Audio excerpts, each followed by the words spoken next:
Okay, so at this point we've seen pretty much everything that there is to see in the city of Shapir. Let me pull up the map.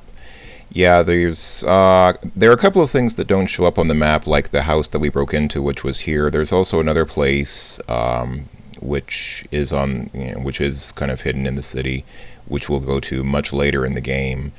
But for now, we've seen pretty much all of Shapir, and there are a few places out in the desert that we need to go to, so we might as well go there. And I figure now is a good time to make our first journey into the desert. It's already day 4, and we've never been out into the desert, which is kind of funny. But yeah, here we are back at the Saurus lot, and the guard advises us to visit the dervish at the oasis because he's a very wise man. So let's see, what time is it? It's mid-morning on day 4, so we have basically the whole day to do other miscellaneous stuff.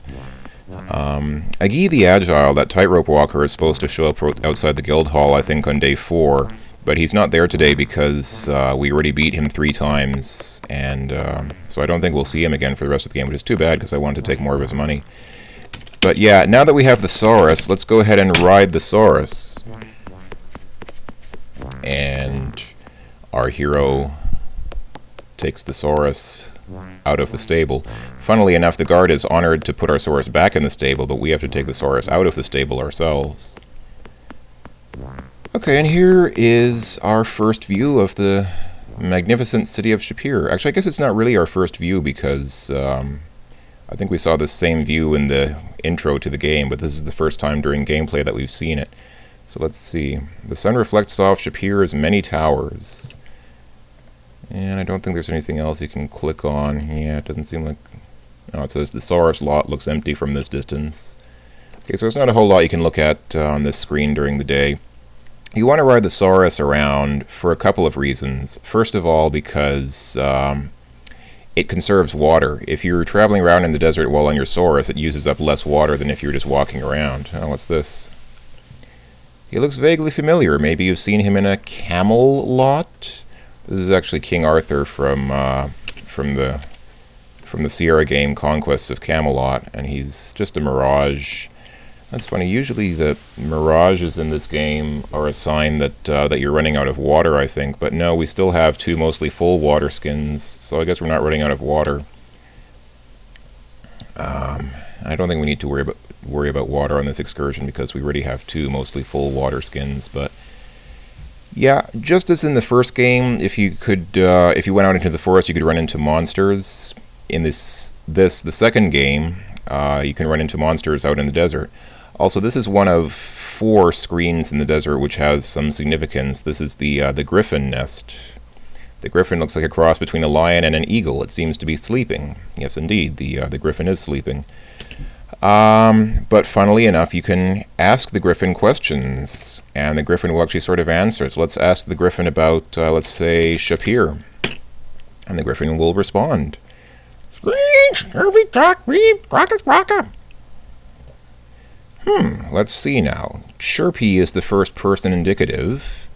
No, wait. Caw is the noun form. Well, you think that might have been, I have a red pencil box, but you're not sure. Perhaps you should have paid more attention in Griffin 101. This is actually kind of funny. You can actually keep asking the Griffin different things, or you can just keep asking him the same thing, and he'll give different Griffin-y sort of answers. Like now he says chirp, caw, peepa, peepa, screechy, screechy. That rather sounded like, can you direct me to the public bath? But you're not sure. You should have kept your Griffin English phrase book from Adventurer's School. And the hero will make other sort of guesses as to what the Griffin is saying, and the Griffin keeps giving other things. This time we think that the Griffin is saying, I will not buy your rotten pears. I have a suspicion that the hero might not be translating entirely correctly, but yeah, if your translation is correct, that was, may sleepy hippopotamus lie down on your house keys. Okay. That's a bit of a stretch. I can give you 5 dinars for the gourd. Okay. Scratch, squawk, screech, dooby dooby doo. Okay, it's the singing Griffin. My sister has a Saurus for sale. Apparently, it's is our interpretation of that phrase. Tourists. Excuse me, your camel has fallen on my mother. I wonder if these are actual phrases that griffins use frequently, or your horse is foundered and I do not need that. Apparently this goes on for quite a while. There are actually several things that... may I apply spices to your beard?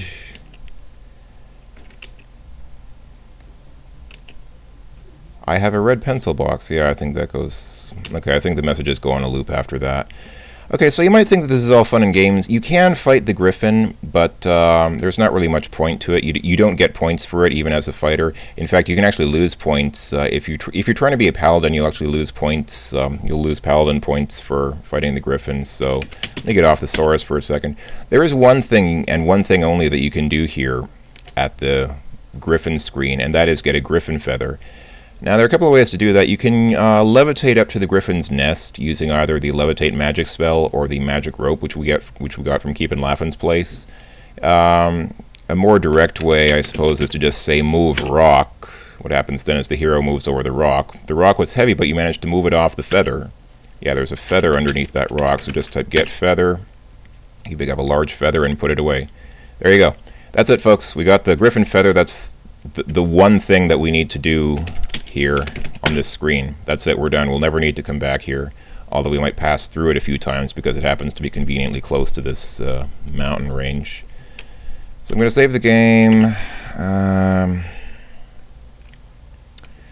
Got Griffin feather. Notice that Griffin can be spelled Griffin or Gryphon. Both work. Both are correct, I think. So there we go. I saved the game. I got the feather. Okay, the other cool thing about riding the Saurus in the desert as opposed to walking is that if you have a Saurus, you can just type go home.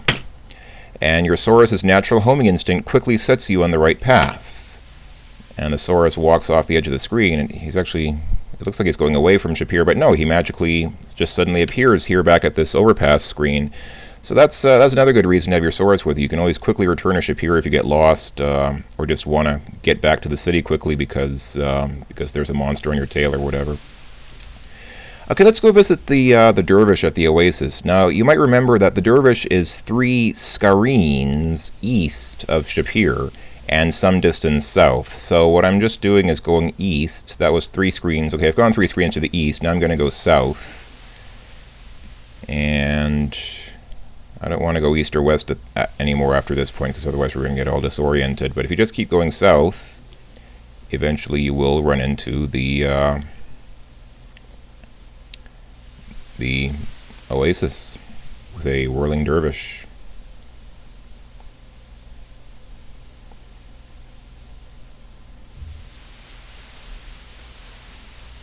And for whatever reason, the game flips the perspective after you cross halfway across the desert, but you're still going south.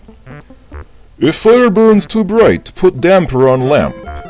I love this music too. This music that plays at the Oasis is really cool. I'm just going to jam out to the music for a second.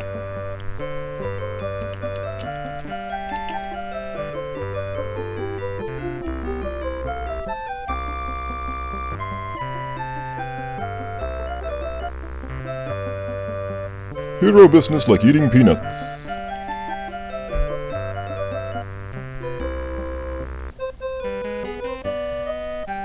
In Spielberg, these things weren't so friendly. It doesn't say anything about the Saurus taking a drink.